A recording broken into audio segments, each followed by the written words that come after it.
Olá, meus amores, tudo bem? Eu sou a professora Margola e nós estamos iniciando mais uma aula de ciências para o 7º ano. Vamos dar início então ao módulo 11, onde nós vamos falar sobre as cianobactérias.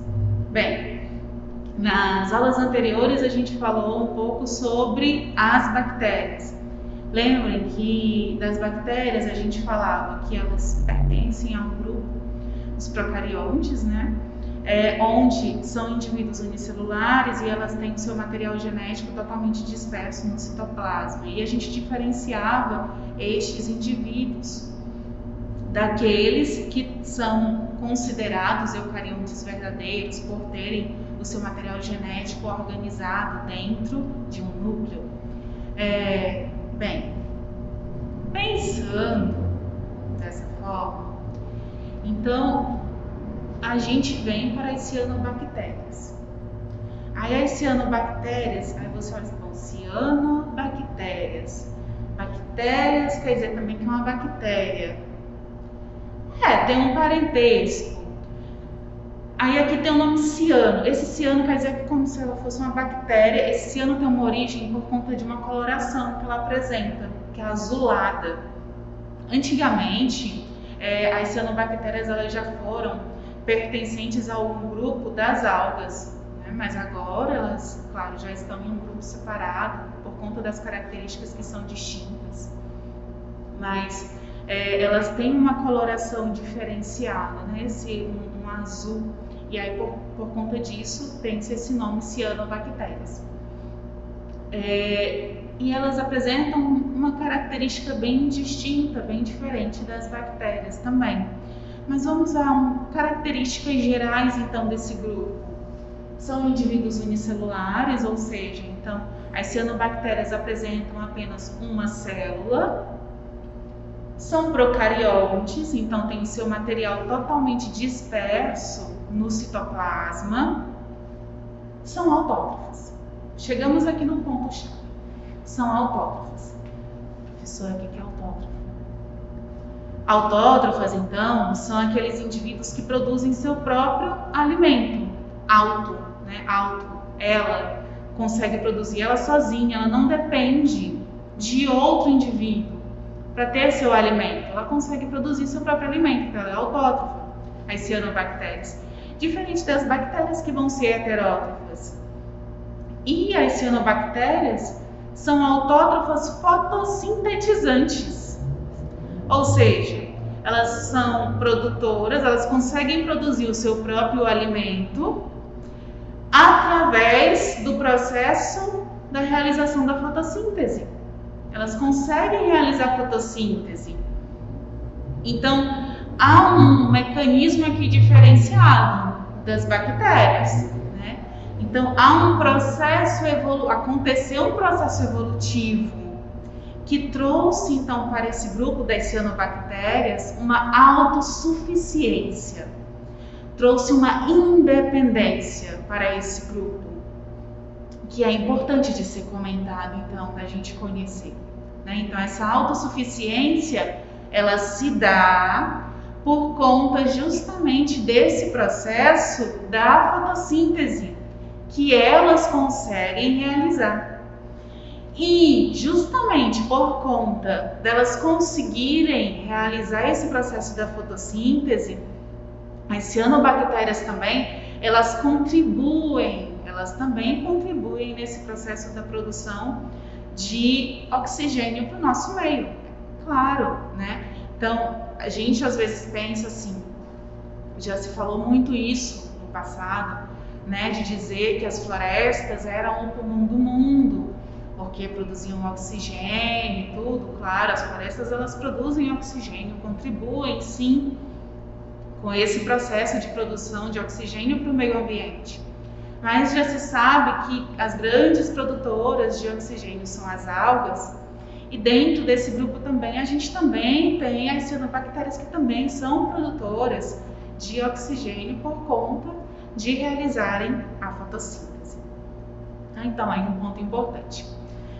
As cianobactérias também, elas conseguem sobreviver a ambientes extremos, né? Então, nós temos cianobactérias que conseguem sobreviver a ambientes de extrema salinidade, com grande quantidade de concentração de sal, ou a ambientes com temperaturas extremas, ou de alta temperatura, muito quente, ou a temperaturas muito baixas, né, em lugares muito frios, ou com lugares com acidez diferente, então lugares muito ácidos.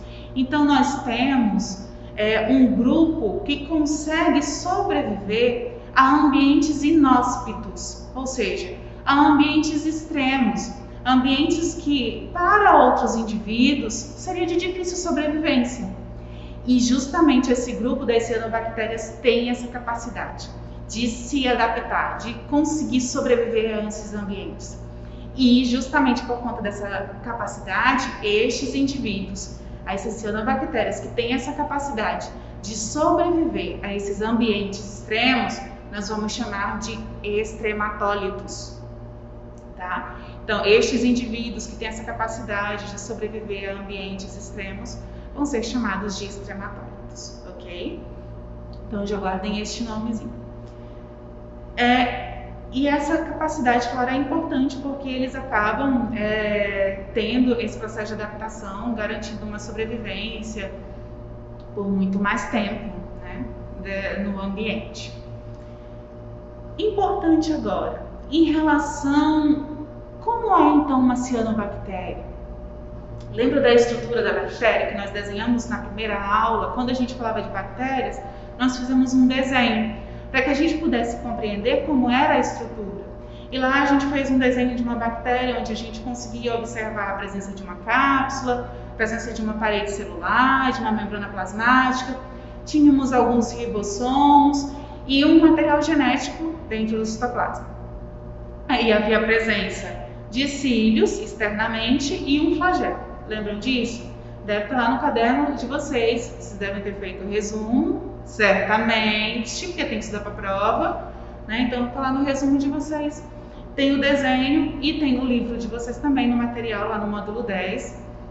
Então, a gente tem essa estrutura desta bactéria. Agora, se você olha lá aquela estrutura da bactéria e compara aqui com essa estrutura de uma cianobactéria, qual é a diferença? Você consegue observar uma diferença entre aquela bactéria, aquela estrutura e essa estrutura? Aí você pode até dizer assim, bom, professor, de cara, não estou vendo cílios, não estou vendo flagelo. Ah, tudo bem. Mas das outras estruturas básicas, ali a gente tem a questão da locomoção, enfim. Mas das estruturas básicas, o que a gente tem aqui que é diferente? No geral, as estruturas são as mesmas, mas tem uma coisinha aqui que é diferente das bactérias, que é justamente, lembra que lá nas bactérias a gente não tinha essa estruturazinha aqui verde, ó, tá vendo? Que aqui nós temos, que é a membrana fotossintetizante.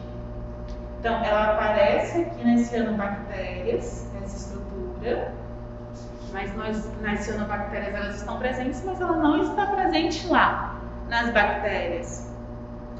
Qual é a função? Tem ideia? Membrana fotossintetizante. Fotossíntese.